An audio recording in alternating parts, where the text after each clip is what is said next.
ڕێکەوتنەکەی ڕۆژاوا باشەیان خراپە، کورد زەرەری کردویان قازانجی کردو. ڕاستیەکەی کەوێتە سەرەوەی کە چۆن بی لە شتەکەکەنەوە. ئەگەر بەراوردیەکەن لەگەڵ پاراکە کورد لە سەدا 30 سووریای بەدەستەوە بوو، ئەوە زەرەرمان کردو، چونکە نە هەرێمی باکوور و ڕۆژهەڵاتی سووریا بەو ناوە ماوە، نە ئەو خاکە زۆرش بەدەستی کوردەوە ماوە. خۆ ئەگەر بەراوردی بکەین لەگەڵ 79 ساڵی ڕابردووە کە سووریا دروست کراوە، کورد ئێستا گەورەترین دەستکەوتی بەدەستێناوە، چونکە تا پێش شەڕی داعشیش کورد دەربەدەر و بێناسنامە و بێژیان بوو، نە کوردیان دامەزران، نە ئیش و کاریان هێشتە بوو لە شارە کوردیەکان، بەردەوام گوند و شارەکانی ڕۆژاوی کوردستانیان تعریبە کرد، زمانی کوردی نەکرد قەدەغە بوو، بەڵکو خوێندکاری کوردیان لەسەر فەسڵە کرد لەبەرەوەی لە مەکتەب بە کوردی قسەی کردووە. بەڵام ئێستا زمانی کوردی بۆ بە زمانی نیشتمانی لە خوێندنگەکان و زانکۆکان ئەخوێنرێ، شارە کوردیەکان لە دەستی هێزە کوردیەکاندا هێشتا ماوە. ساڵح موسلیم کە هاوسەرۆکی پێدەی ئەڵێ تکایە خەمە خۆن، ڕێکەوتنەکە دڵخۆشکەرە و هەموو شتێ لە ژێر کۆنتترۆڵی کورد ئەمێنێتەوە. پێکاتەی سەربازی و هێزەکانی هەسەدە وەک خۆیان ئەمێننەوە، ئیداری خۆجێی لە ژێر کۆنتترۆڵی ئێمە ئەمێنێتەوە. بگرە ئێستا سەرکردەکانی ڕۆژاوا خەمیانە حکوومەتەکەی لای کابرا ئەحمەد شەرع ڕێکەوتنەکە جێبەجێ نەکەن، چونکە ساڵح موسلیم وتی ئەبێ گەل ئامادە وریابن، چونکە چەند جاری تر ڕێکەوتن کراوە و جێبەجێیان نەکردووە، ئێمەش بۆ هەموو ئەگەرێک خۆمان ئامادەکەن. اینجا با بەوردی باسی ڕێکەوتنەکەتان بۆ بکەم. ڕێکەوتنەکە لە هیچ میدیایەکی سووریا بڵاو نەکراوەتەوە وەک جارەکانی پێشوو، و هیچ لێدوانێکی فەرمیش نییە، چونکە لەوانەیە گەر بڵاوی بکەنەوە گەجەر و گوجەر تەداخل بکەن و لێیان تێک بن. بۆی ئەمانەی پێتان ئەڵێم ئەو زانیاریانن کە لەم لاولا درکاندویانن. وا بڕیارە سەرەتا بە کردداری هەندێک لە خاڵە گرنگەکانی ناو ڕێکەوتنەکە جێبەجێ بکەن، اینجا واژۆی بکەن و ببێتە ڕێکەوتنی فەرمی. زانیاریەکانی کە لەم لاولاوە کۆم کردوونەتەوە بۆم کردوون بە چەند خاڵێک بە خاڵ بۆتان باسەکەم. یەک، شەڕ لە نێوان حکوومەتی سووریا و هەسەدە ڕائگیرێت، واتە ئەم جارە ئاگربەستەکە هەمیشەییە و ئەمریکا و فەڕەنسا لە ناو شتەکەیان و بەحساب ئەوان گەرنتی ئەوەکەن کە شەڕ ڕوونەداتەوە. دوو، هەسەدە هێزەکەی خۆی لە حەسەکە و قامیشلەوە ئەکشێنێتەوە و هێزەکانی ئەچنەوە بۆ بارەگاکانی خۆیان. سوپای سووریاش هەر لە حەسەکە و قامیشلەوە بۆ شارۆچکەی شەدادی لە باشووری حەسەکە ئەکشێتەوە، واتە هەردوو هێزەکە دوورەکەونەوە لە یەک، هەسەدە بەرەو ناوچە کوردیەکان، سوپای سووریاش بەرەو ئیسرائیل هین بەرەو دیمەشق. سێ، میدیاکان ئەڵێن ئەمە قسەی مەزلوم عەبدیە، ئەو هێزەی ئاسایشی ناوخۆی سەر بە وەزارەتی ناوخۆ کە دێنە ناوچە کوردیەکان تەنیا 100 کەسن و بە 15 ئۆتۆمبیل ئەچنە ناو شارە کوردیەکان و بۆیان نییە هیچ شەکێکی قورس لەگەڵ خۆیان بەرنە ناو شارە کوردیەکانەوە. بەڕێوەبەری گشتی ئاسایشی حەسەکە عەرەبە بێ، یاریدەدەرەکەی و بەرپرسی ئاسایشی ناو شاری حەسەکە کورد ئەبن و بەرپرسی ئاسایشی شارە کوردەکانی تریش هەر کورد ئەبن. 4، ئاسایشەکانی سەر بە حکوومەت بۆیان نییە بازگە و سەیتەرە لە نێوان شارە کوردیەکان و گوندە کوردیەکان دانێ. 5، یەپەژە چی لێت، هێزە ئازاکەی ژنانی کورد لە ڕۆژئاوا چیان لێت، هێزەکانی یەپەژە وەکو خۆیان ئەمێننەوە، تێکەڵی سوپا ناکرێن. سوپای عەرەبی سووریا پێیان قبوڵ ناکرێت ژنانی کورد هاوشانی ئەوان شەڕ بکەن و پلە و پۆستی وەک ئەوانیان هەبێ و داڵ و نەجمە بەشانیان ناشۆڕ بوو بێتەوە، چونکە لای ئەوان بە 1000 حاڵ ژن بەردرگا بینێت. بۆیە ژنیان پێ زەعیفەیە، نازان کە کەچەکمە بە 10 زەلاماوەیە. ئەم نەعاش پێشەڕم باوی من لێگە بوو شەڕ کەچەکمە بە 10 زەلامایە. 6، ئەها بیرتانە ئەو کاتە ئەحمەد شەرع بە مەزلوم عەبدی وتبوو ئەبێ هەسەدە تاک تاک بێتە ناو سوپاوە، ئەوە نەما، ئەو باوکەی مرد بۆی نەچوە سەر.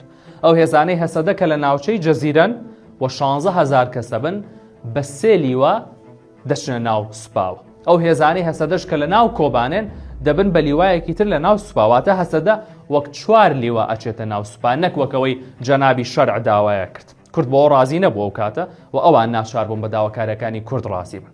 کۆبانێ چونکە لە ڕووی ئیداریەوە سەر بە حەلەبە هەروە ئەمێنێتەوە، بەڵام کوردانی کۆبانێ خۆیان فەرمانگەکانی خۆیان بەڕێوە ئەبن و ئەم گەمارۆ نائینسانیەشی کە لەسەر کۆبانێ دانراوە ئەبێ هەڵگیرێت. 7، ئاوارەکانی ئەفرین و شێخ مەقسوود و سەرێکانی ئەگەڕێنەوە شوێنەکانی خۆیان و مافی کوردانی ئێزیدیش پارێزراوە بێت. 8، خوێندن بە زمانی کوردی بەردەوام بێت و بڕوانامەی زانکۆکانی ڕۆژاوای کوردستانیش بە فەرمی دەناسێنرێن و کێشیان بۆ دروست ناکەن دوایی لە دامەزراندن بڵێن ئێوە لە زانکۆی کوردی بووندا نامەزرین شتیوانی. 9، دەواازەی سێمەلکا کە لە نێوان هەرێمی کوردستان و ڕۆژاوای کوردستاندایە و دەواازەی نسێبین کە لە نێوان ڕۆژئاوا و باکووری کوردستاندایە و تورکیا لە 2011 دایخستووە ئەکرێنەوە، فەرمانبەری دەواازەکان کوردن ئێستا هەر ئەم کوردانەی لێ ئەمێننەوە بەڵام ئەبن بە فەرمانبەری حکوومەت.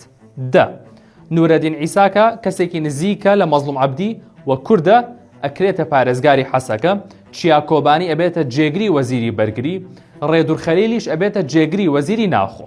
ئەی مەزلوم عەبدی نابێ بە هیچ، وتوێتی پۆستی خۆتان بۆ خۆتان لە ناو گەلی خۆم ئەمێنمەوە وەک شەڕڤان ئەمێنمەوە. لەمەوە دووە خۆم بە تایبەتی خەریکی پرسی کوردە بم لە ڕۆژئاوا لەگەڵ سەرکردەکانی باشوور وەک یەک بەرە ئیش لەسەر پرسەکانی تایبەت بە کوردەکە لە بری خۆی هاوڕەکانی ئەنێرێتە حکوومەت.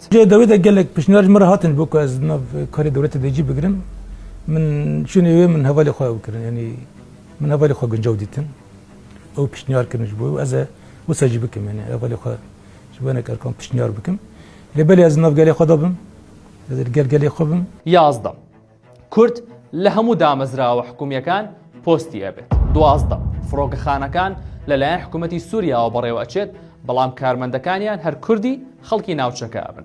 سێزدە فەرمانگە خزمەتگوزاریەکانی بەڕێوەبەرایەتی خۆسەر واتە فەرمانگەکانی ڕۆژاوای کوردستان کە چەندێکە وەک حکوومەتێکی خۆجێی کوردی کارەکەن ئەبنە فەرمی و دیمەشق دانیان پێیانێت.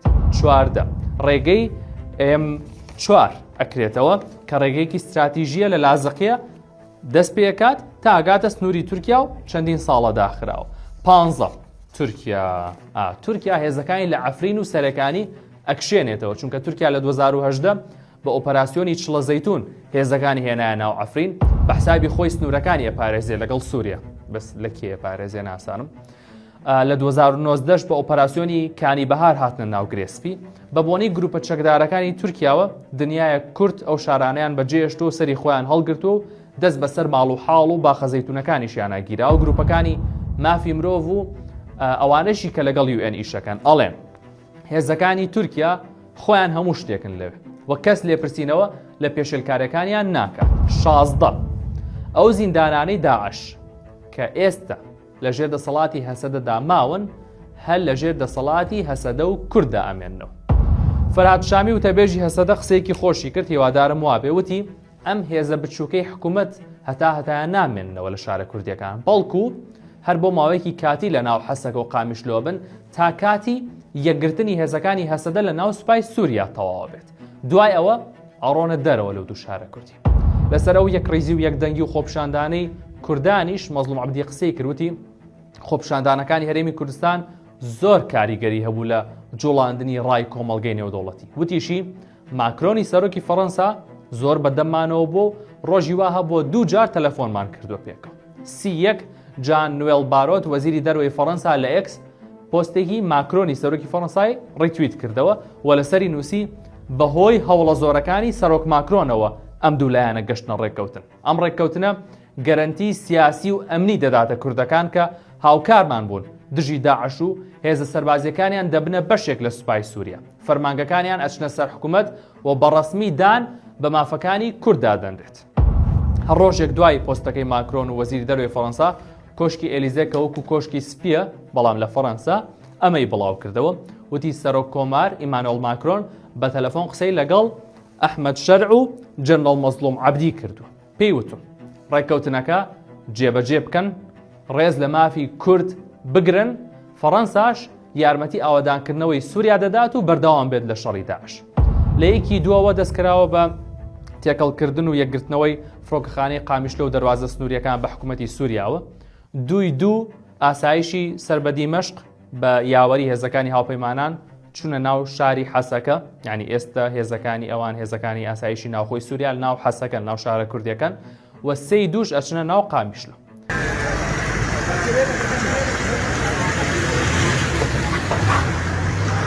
ئێستا لە سووریا کورد چی بەدەستەوە ماوە؟ لە سووریا 20,000 کیلۆمەتر چوارگۆشە بەدەست کوردەوە ماوە کە ناوچە کوردیەکانی کۆبانێ حەسەکە و قامیشلۆ و دێرێکە گرێتەوە. لە کۆی 4 ملیۆن کوردی ڕۆژئاوا 2 ملیۆن و نیویان لە ژێر دەسەڵاتی هێزە کوردیەکانە ئاژین. 1500 بیری نەوت و 25 بیری غازیش لە ژێردەستی کووردا ماوە. ئەوەی وای کرد کورد قڕ نەکرێت بگا بە ڕێککەوتن خەڵکی ناوچە کوردیەکان لە ژێر سایی هێزە کوردیەکانی خۆیان بمێننەوە نەک بکەونە بەڕەحمی چەک و پۆستاڵی هێزە میلیشیەکانی سەر بە حکوومەتی سووریا شەهیدانی وەک شەید ئەحمەد هێمنی خەڵکی کەرکووک بوون. کە دڵی بەرگەی نەگرت ئەو لە باشوور بێت و لە ڕۆژ ئاوا میلەتەکەی لە ناو ببرێن. باوکیڵێت کوڕەکەم وتوێتی باوکەم من غەڵەتم بەرامبەر هیچ کوردێ قبول نییە. منیش پێم وتووە خۆت فیدا بکەی بۆ چوارپارچەی کوردستان پێم خۆش. کوردستان بە ئەوانەوە ماوە تا ئێستا، ئەوانیش نابرن و هەر لە دڵی میلەتەعاشی. کوردانی هەر چوارپارچە قەرزاری شەید ئەحمەد و هەموو شەیدەکانی ڕێگەی ئازادی.